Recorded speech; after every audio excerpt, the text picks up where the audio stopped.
Mais qui il est? Qu'est-ce que c'est que ce courant libertaire ou libertarien plutôt qu'il incarnerait notamment?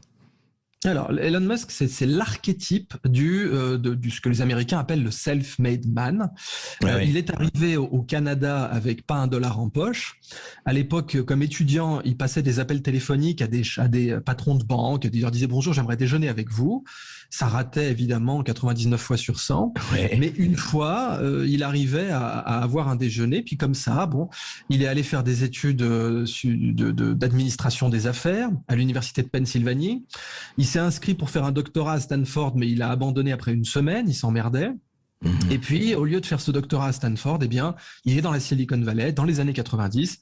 C'est un jeune homme qui a appris à programmer dans les années 80 en bricolant des jeux vidéo. Donc, c'était l'époque où on livrait des jeux vidéo sur cahier. Il fallait recopier le code. Voilà. Lui, il recopiait le code du jeu vidéo, puis il a appris à programmer comme ça. Et là, boum, PayPal, effectivement. Donc, d'abord, il fait un annuaire en ligne qui s'appelle zip.com, qui va revendre à Compaq. Ensuite, PayPal, où il va se faire arnaquer en partie. Et là, surtout, c'est le point le plus important, Musk remet toute sa fortune en jeu.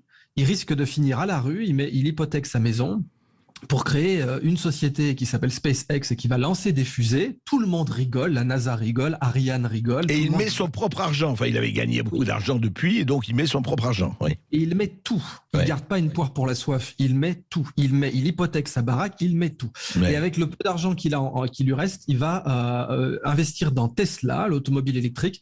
Et ces deux boîtes, Tesla et SpaceX, vont être à deux doigts de la faillite plusieurs fois. C'est-à-dire qu'il est à la rue.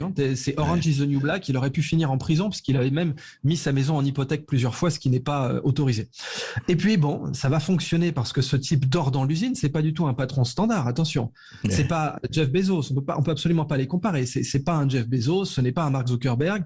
Elon Musk, quand ses voitures ne sont pas livrées à temps, il dort dans l'usine. Et il dort 5 heures par nuit. Donc aujourd'hui, c'est l'homme le plus riche du monde, mais c'est aussi l'homme qui a payé le plus d'impôts de toute l'histoire des États-Unis d'Amérique. 14 milliards. Sans y être obligé. Personne ne l'avait obligé à payer ses impôts, mais Musk a dit très bien, je vais payer 14 milliards d'impôts, je suis riche, pas de problème, je vais mettre 14 milliards dans le budget fédéral.